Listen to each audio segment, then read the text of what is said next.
बिस्मिल्लाहिर्रहमानिर्रहीम। The chemistry with एजी सालम पे आपको वेलकम। आज हम एक न्यू टॉपिक पढ़ेंगे, very simple topic and very basic topic. सबसे पहले पढ़ेंगे कि एटॉमिक नंबर क्या होता है और बाद में पढ़ेंगे कि एटॉमिक मास क्या होता है। तो वेरी सिंपल टॉपिक हैं और वेरी बेसिक टॉपिक हैं। इसकी सबसे पहले मैंने यहाँ पर डेफिनेशन लिखी हुई है। The number of proton present in nucleus of an atom of an element is called atomic number। किसी भी एलिमेंट के एटम के अंदर प्रोटॉन्स कितने होते हैं, उन प्रोटॉन की तादाद को हम क्या कहेंगे? एटॉमिक नंबर कहेंगे। It is represented by Z। इसको हम Z से रिप्रेजेंट करते हैं एटॉमिक नंबर को।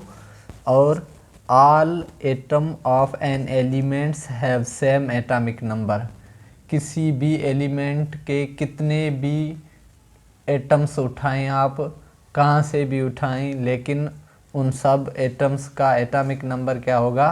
सेम होगा। और एटॉमिक नंबर को हम Z से रिप्रेजेंट करते हैं। और एटॉमिक नंबर कहते किसे हैं? नंबर ऑफ प्रोटॉन को हम एटॉमिक नंबर कहेंगे। और दूसरा होता है एटॉमिक मास। एटॉमिक नंबर और एटॉमिक मास में फ़र्क होता है। एटॉमिक मास को हम A से रिप्रेजेंट करते हैं और इसकी डेफिनेशन यह है कि the sum of number of protons and neutrons present in nucleus of an element is called atomic mass. किसी भी एलिमेंट के एटम के न्यूक्लियस के अंदर प्रोटॉन और न्यूट्रॉन कितने होते हैं, दोनों का सम करके बताएं तो उसे हम क्या कहेंगे? एटॉमिक मास कहेंगे। और एटॉमिक मास को हम रिप्रेजेंट कैसे करते हैं? A से करते हैं। अच्छा, यह है दोनों में फ़र्क। एटॉमिक नंबर क्या है? सिर्फ किसी भी एटम के न्यूक्लियस के अंदर नंबर ऑफ प्रोटॉन कितने होते हैं उसे हम एटॉमिक नंबर कहेंगे। और किसी भी एटम के अंदर, उसके न्यूक्लियस के अंदर प्रोटॉन और न्यूट्रॉन कुल मिलाकर कितने बनते हैं उसे हम क्या कहेंगे? मास नंबर या एटॉमिक मास कहते हैं। Mass of different atom of same element में बी डिफरेंट। क्या सेम एलिमेंट के मास नंबर डिफरेंट हो सकते हैं? दूसरा फ़र्क यह है, यहाँ पर एटॉमिक नंबर सेम एलिमेंट के एटम्स का एटॉमिक नंबर ऑलवेज सेम, कभी भी डिफरेंट नहीं होगा। लेकिन मास नंबर सेम एलिमेंट के एटम का मास नंबर डिफरेंट हो सकता है, क्योंकि हम पढ़ते हैं आइसोटोप। आइसोटोप की डेफिनेशन क्या होती है? एक ही एलिमेंट के डिफरेंट एटम जिनका एटॉमिक नंबर सेम हो और मास नंबर चेंज हो तो उसे आइसोटोप कहते हैं। तो आइसोटोप की वजह से हम कह सकते हैं कि एलिमेंट्स, सेम एलिमेंट के एटम का मास नंबर चेंज हो सकता है लेकिन एटॉमिक नंबर कभी डिफरेंट नहीं होगा। कैसे?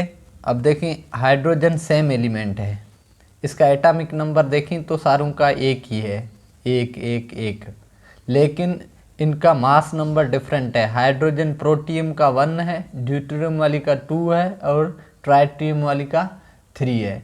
तो देखें, यहाँ पर एलिमेंट सेम है और सबके एटॉमिक नंबर भी सेम है, लेकिन मास नंबर सारों का डिफरेंट है, तो इसे हम आइसोटोप कहते हैं। ये तीनों हाइड्रोजन के आइसोटोप है।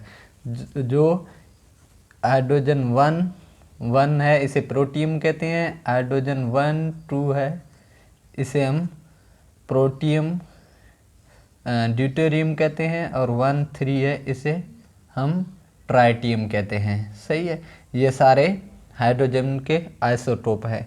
और एटॉमिक नंबर मालूम करने का जो फार्मूला है वो यह है, A=Z, यानी कि atomic number plus number of neutron. यह क्या है? फार्मूला है एटॉमिक मास फाइंड करने का। फॉर एग्जांपल, अगर हमारे पास कोई एटम हो, जैसे हमारे पास लिथियम है,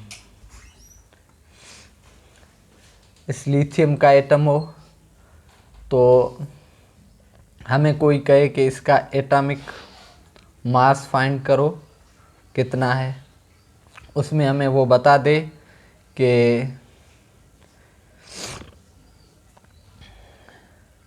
इसमें जो प्रोटॉन हैं वो हैं 3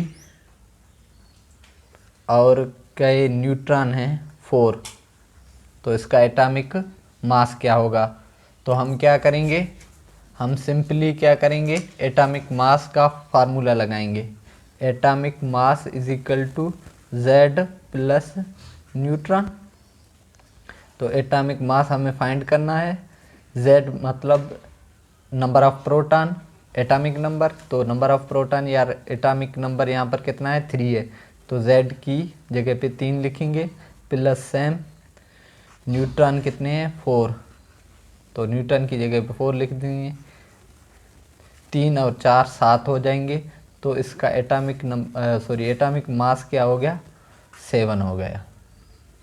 इस तरह से और भी एलिमेंट्स हैं, हम उन सारों के एटॉमिक मास निकाल सकते हैं। अगर कोई हमें कहे कि कार्बन का एटॉमिक मास निकालो, इस कार्बन का जो एटॉमिक नंबर Z है वो 6 है और इसमें न्यूट्रॉन है वो भी 6 हैं, तो इसका मास क्या होगा। तो हम एटॉमिक मास निकालने के लिए अगर अगेन वो सेम फार्मूला लगाएंगे, A is equal to Z plus N। ये हमें एटॉमिक मास फाइंड करना है, Z कितना है 6 प्लस नंबर ऑफ न्यूट्रॉन 6 हैं, 6 और 6 कितने हो गए 12, तो एटॉमिक मास कार्बन का कितना होगा 12 हो गया। तो इस तरीके से हम एटॉमिक मास निकाल सकते हैं। तो इसे कहते हैं एटॉमिक नंबर और एटॉमिक मास। उम्मीद है कि आज का लेक्चर समझ में आ गया होगा। अगर वीडियो अच्छी लगी तो लाइक करें, चैनल को सब्सक्राइब करें और कमेंट में यस लिखें। Thank you.